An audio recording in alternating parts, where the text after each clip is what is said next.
Now we move to the last chapter. The last chapter is about Ise Shrine. So Ise Shrine is a Shinto shrine that is dedicated to the goddess of sun, Amaterasu. It was established around 2000 years ago, and it's really famous because of what is called the Shikinen Sengu. It's an act of rebuilding of shrine every 20 years. So you can see from this photo here that you see the two shrines that are being present at the same time, but this is quite rare case because usually you will only have one shrine and then the other one is being left empty. So this action or this event is called Shikinen Sengu. How did this happen? It's related to the history of Japan. So I'm going to briefly explain about the history of Japan because the Ise Shrine is really related to how Japan began, and then it also relates to the Shinto thinking, and then it also relates to our emperor. So I'm going to talk very briefly about how Japan began, and so basically it's about the history of Japan, and then also how emperor has started in our country. And there are two books that I would like to present, but mainly I will talk based on this, the one on the left, which is Kojiki. So in Japan there are two types of historical book. The oldest one, which is called Kojiki, and then the other one is called Nihon Shoki. So both of them, they are the oldest written history of Japan, and I will put these things side by side so you understand the difference between the two books. The Kojiki has 3 volumes, and in English it's an account of ancient matters. Nihon Shoki, they have 30 volumes in total, and it's the Chronicles of Japan. So these things, they were ordered and initiated by our 40th emperor called Tenmu in 681.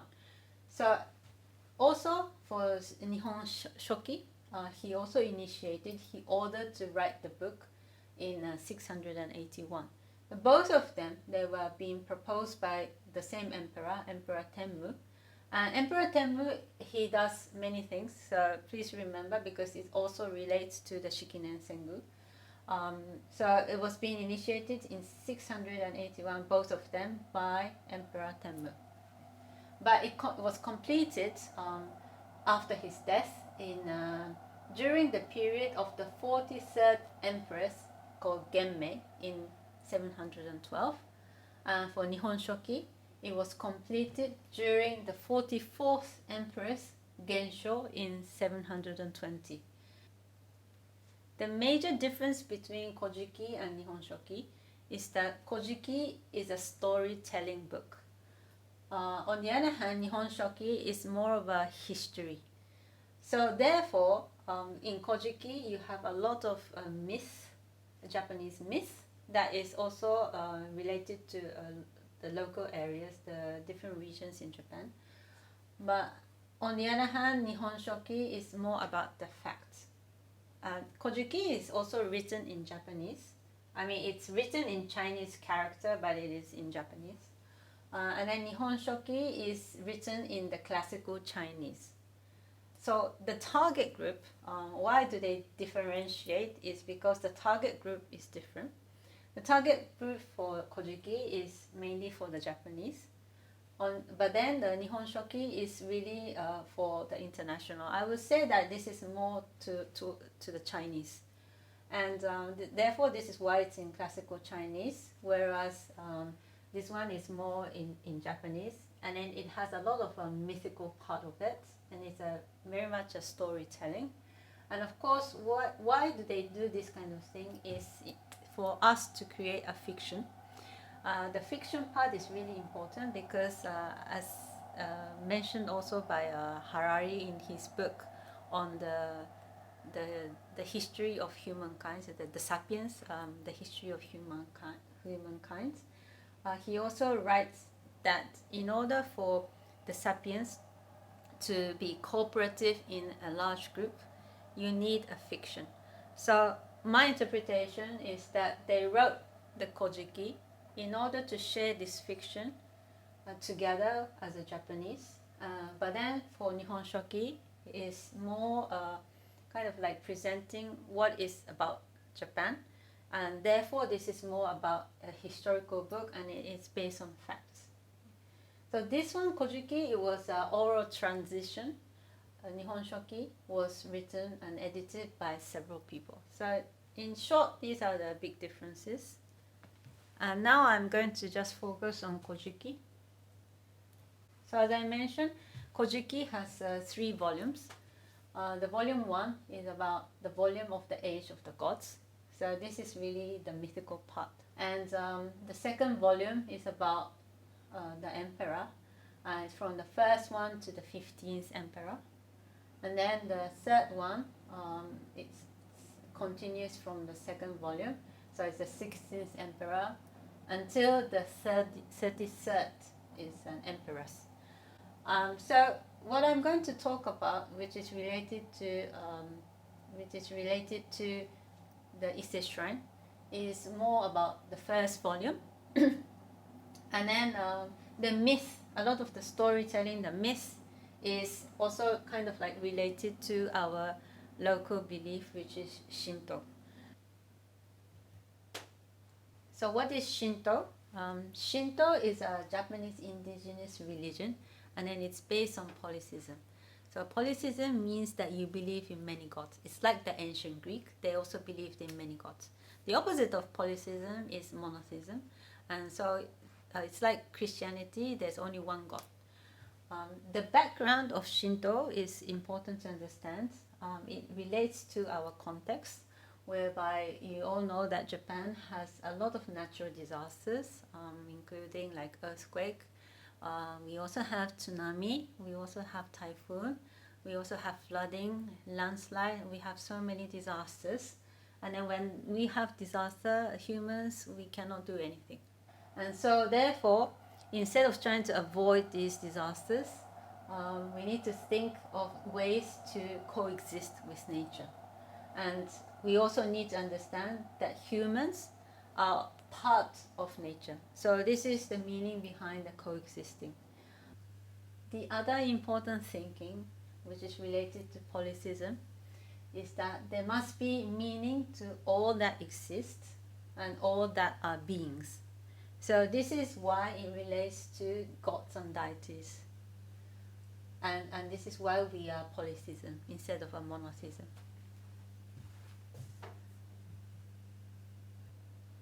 And now it's about the real story of the Kojiki, the volume 1, which is about the age of gods.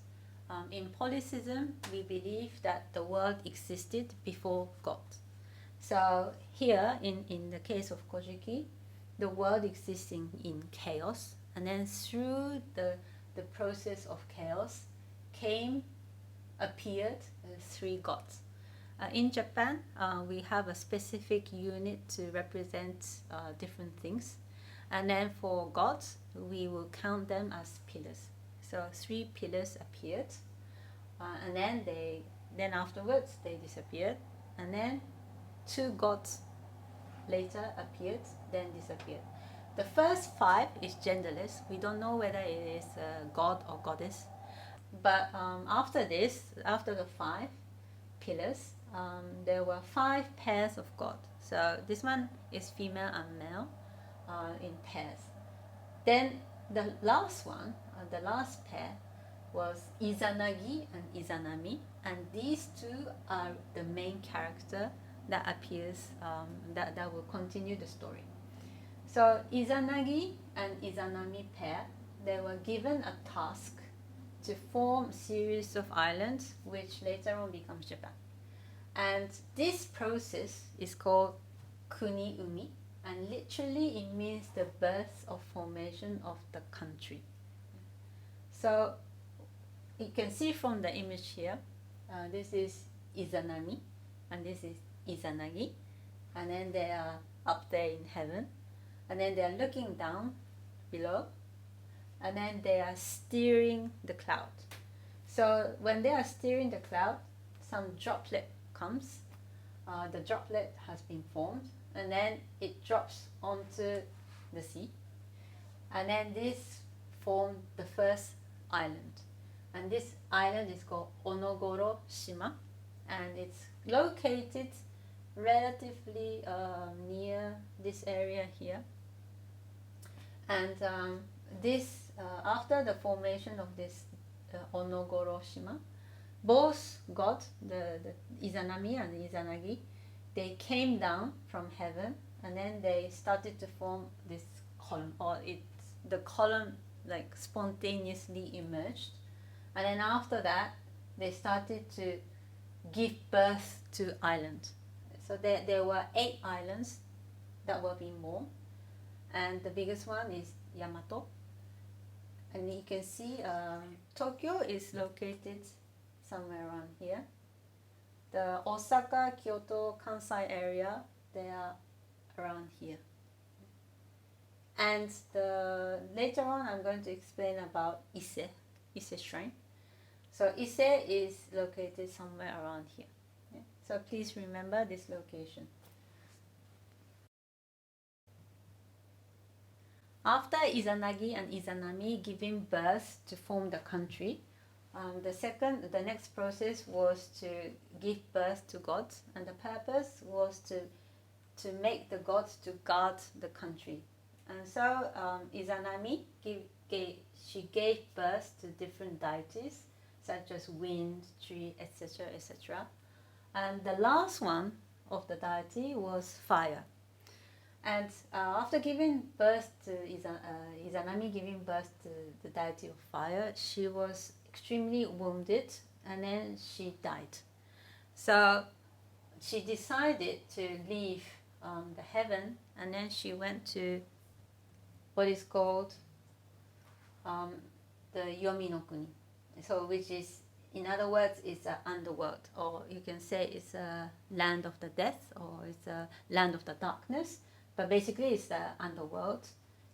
So Izanami goes to Yomi no Kuni, which is the underworld, and then now you have two types of world, the heaven, and then now you are being introduced to the underworld.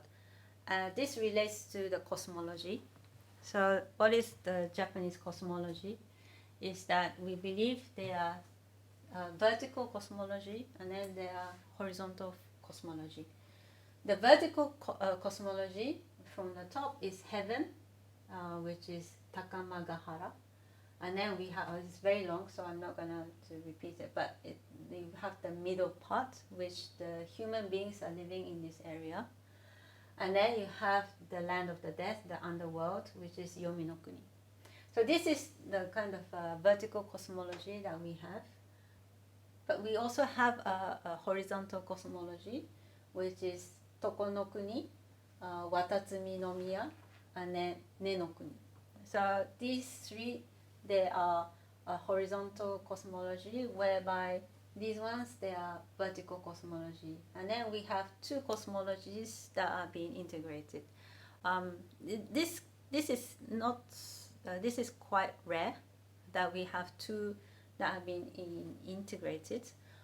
Typically, you will see from the northern part, you will see a lot of cosmology that are vertical like this. And then from more from the south, you will see a lot of cosmology that are more horizontal. And this is just my hypothesis, but perhaps it relates to whether it is a land-connected nation, or whether that place is an island. So in the case of the vertical cosmology, because you have continuous land that spread across the horizon, then you might imagine that the next step you will reach is going upwards. So perhaps that is the reason why this kind of vertical cosmology is more coming from the huge land, a huge island, so land-connected areas. Whereas when you have a very small island surrounded by sea, then you understand that there must be another kind of island beyond this. So therefore, the wonder of therefore the cosmology spreads horizontally. But this I'm not so sure. This is just my assumption or my hypothesis. And when you talk about this cosmology, you are not able to understand it or relate it to space. So I'm going to explain this cosmology using Indonesia as case study. So these are two villages that you will see in Indonesia. One is Toba Patak, the other one is from Bali. Toba Patak is located in the Sumatra island. So as you all know, Indonesia has a lot of islands. It's an archipelago, and there are different size islands in Indonesia, and then Sumatra is a big one. So I don't know whether this is it's just my hypothesis, but you will see a lot of vernacular architecture that are represented through the vertical cosmology, whereas Bali is a small island, and then you will see the cosmology that are more horizontal. So to explain you the cosmology, the vertical cosmology in the case of Toba Batak, and actually you will see also similar type of cosmology in other villages that has a different design, but it also has this vertical cosmology. So here in this case, the three strata represents the three cosmology. The first one, which is the heaven here, and then the second one, which is the middle part, and then you have the underworld. So these are the three strata that is represented through the vertical cosmology. In terms of function of architecture, this part is a granary. They will store maize or they will store wheat, and then so usually this area it will be more for storage. This area here, the middle part, is where people will stay and live and sleep. So this is the main part of the architecture for human beings, for people. And then this part here is representing the underworld, but here in terms of function is a place that they will have the chickens or some animals that they will keep the animals in this the bottom part. Going to the Indonesia version, the Bali version, they have actually a 9-grid system that comes from it's an integration of the two, which one of them is from east to west. It's representing how the sun will move, and then the other one is more related to the location where it's facing. So the northern part being the mountain, and then the southern part being sea. And so here, and then integration of this creates this 9-grid cosmology, or the 9-grid system. And this system has been translated into this traditional Bali house. So you can see, in terms of hierarchy, this part is the highest hierarchy, and then this is why this area is for the ancestors. This area, they are more, they have different functions distributed, but it kind of represents the 9-grid system. So the two are from Indonesia, the case of Indonesia, but you understand the meaning behind how cosmology has been translated into space. And then a lot of the case in Japan as well, if you go to temples, you might not realize it, but actually it's kind of you will see a cosmology that signifies the 3 different strata, or you will see some of the location of different buildings that are being located or positioned in the manner of a horizontal cosmology. So this is what I mean by translating cosmology into space. Coming back to Kojiki, so after Izanami dies, she goes to Yomi no Kuni, which is the underworld. And Izanagi, being so sad, he wants to bring Izanami back to where he is, which is in heaven. So he chases after her. But Izanami says apparently she has eaten some fruit in this Yomi no Kuni. So she says she cannot go back and she needs to talk with the boss or something like this. And then so she said, okay, wait for me. Meanwhile, I will talk to the boss if I can go back to the heaven. So she tries to negotiate, but then she tells Izanagi, you must not look at me. So meanwhile, I am going to negotiate, but you should never look at me. And of course, this is it means you should look.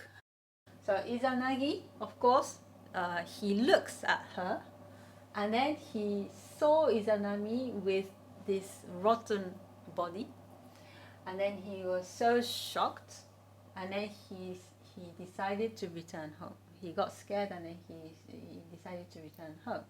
So then Izanagi, she's super angry. Izanami, she's super angry because she said you must not look. But Izanagi, he saw her, and then he decided to return home. So she got really pissed off, and then Izanami started to chase after Izanagi. So then there was this process of chasing with her troop.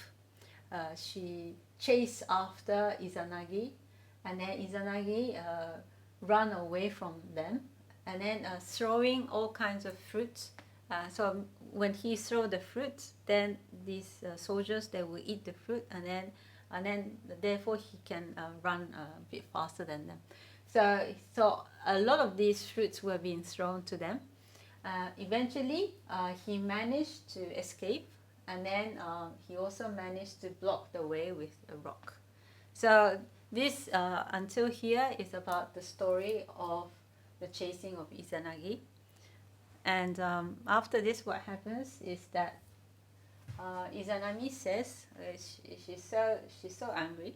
She said, "Okay, I will she said that I will strangle and kill 1,000 men of your land in one day." Then Izanagi, he replied by saying, "So in one day, indeed, 1,000 men will die, and indeed 1,500 are going to be born." So he's saying that, okay, if you're going to kill 1,000 men, it's fine. Then in return, I'm going to give birth to 1,500. So then it will always be increasing. So the meaning behind this is that although you might have some sacrifice, you will life will go on because you will always have something that is more positive. So this is also kind of related to Shinto thinking. Okay, we have a lot of disaster, and then a lot of the event when we have a big event, then maybe we will have a tabula rasa condition, and it happens many times. But we try to believe that it's an opportunity for reformation, and then maybe a lot of sacrifice has been made, but in return we will make things better. So it's a kind of a spirit, or it's a kind of thinking that will allow us to move forward. And so that kind of idea has been represented through the dialogue between Izanami and Izanagi in the last phrase.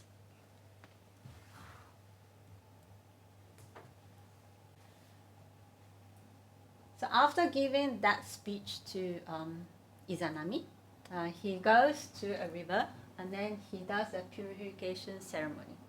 So this is called misogi, which is literally, it means the process of bathing in the river.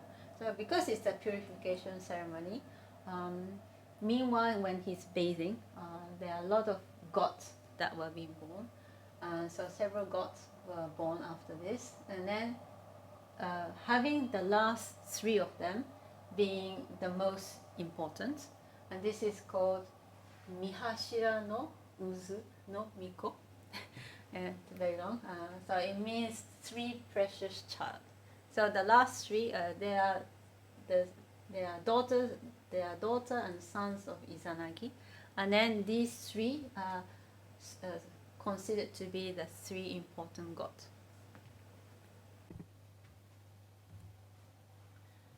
So the story moves on, focusing on these three precious child. The first one being the goddess of the sun, called Amaterasu.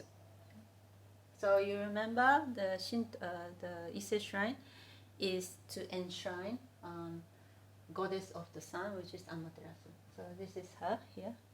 And the second one, god of the moon, his name is Tsukuyomi. And then you have the third one, which is the god of the sea.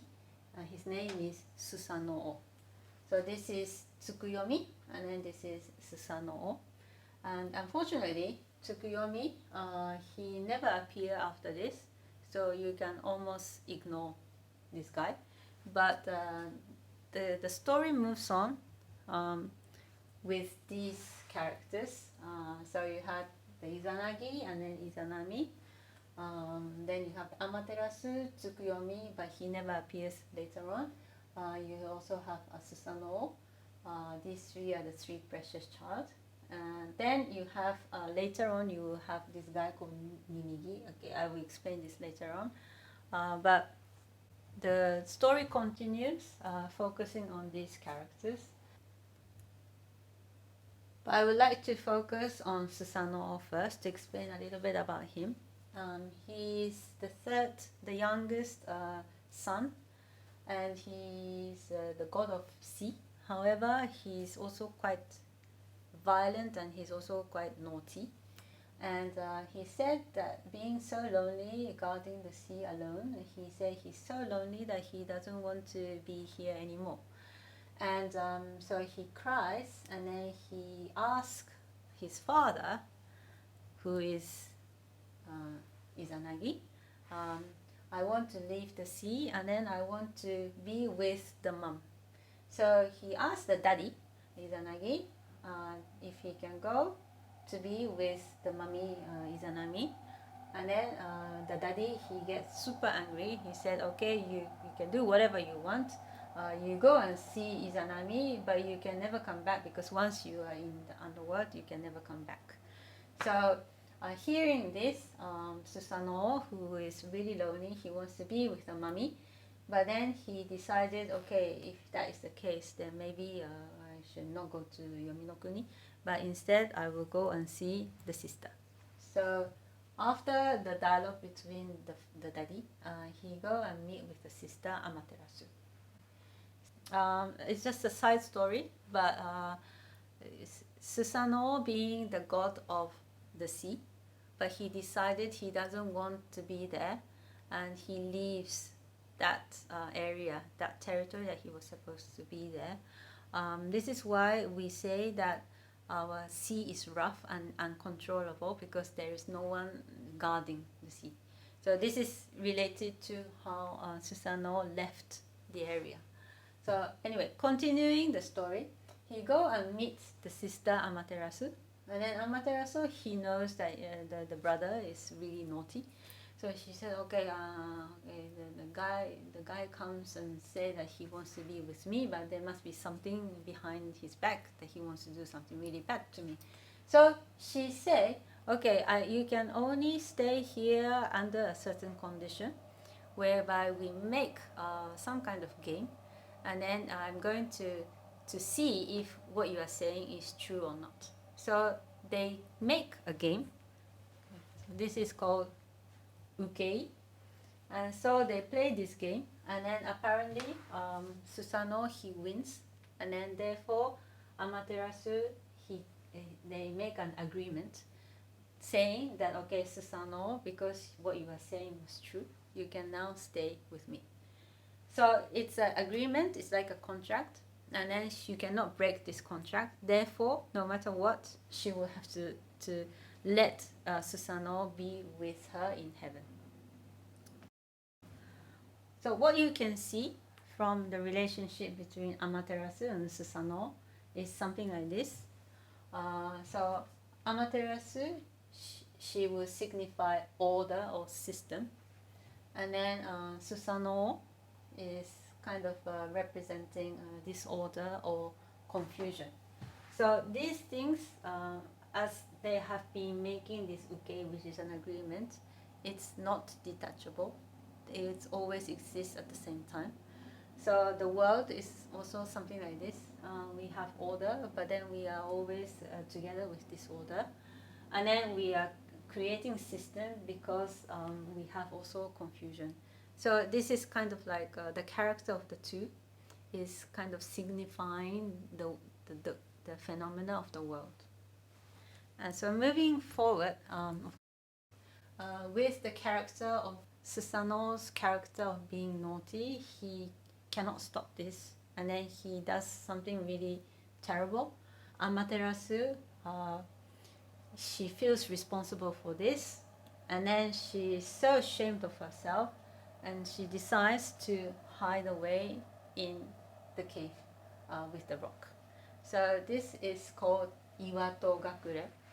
Iwato means the door of rock, made out of rock, and then Gakure is hiding away. So with her being the goddess of the sun, of course it means that if she hides away, the world becomes dark. And so this kind of signifies, or that this represents perhaps the solar eclipse. And when you have the solar eclipse, the ecosystem, the environment becomes, the world becomes again some kind of chaos. And so with this event that happened, a lot of the people, they try to make entertainment so that Amaterasu will come out from the rock. And so this is the scene of the party, whereby they are making a lot of noise and then they are dancing. Actually, this is strip show. In the story, it's a strip show. So all these people, they are playing drums and then they are singing and then they are making a lot of noise and then it looks like they are having a lot of fun. And so it attracts Amaterasu, who is hiding away, and she's not able to see what is going on, but she can hear there is a noise that is like a party. So she decided to peek through, and then she found out that all these people, they were having fun. And then one of them, they asked her to come back to where they were.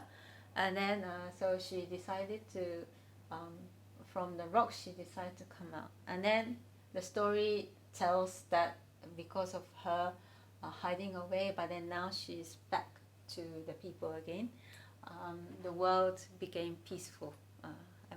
The world is back in peace. So that was the kind of story. And then Ise Shrine is to enshrine Amaterasu for all these coming back to the world. So these kind of parties, they usually they would signify a seasonal celebration and festivals. Now you understand how Ise Shrine has been dedicated to Amaterasu. And so what happens to Susanoo with all these naughty things that he has been doing? So the daddy Izanagi, he has been seeing all these things that has been happening between the sister and the brother. And Izanagi, he's super angry with Susanoo. And then therefore he tell him, okay, you leave us and you are expelled. So go to the middle area, which is the ground level, and then you guard the country, you guard the nation. So he's being placed in this Izumo Shrine. Izumo Shrine is also one of a very important Shinto shrine in Japan. And this one is to enshrine Susanoo. Back to Ise Shrine with Amaterasu. Amaterasu, she needs someone to guard the middle area. And so she asked the grandson called Ninigi to find the best location to settle. And then so Ninigi, he walked around and then he found a place in Ise. And so this is why Ise Shrine has been built. And Ninigi, he passed this duty to the great grandson, Jinmu. And then Jinmu, he is the first emperor of Japan. So now we have our emperor, and we believe that it goes to the first emperor Jinmu. and then of course this will continue to Amaterasu. So we say that our emperor is the descendant of Amaterasu. So this is how the myth is being connected with the emperor, and then how the emperor has been continued until today.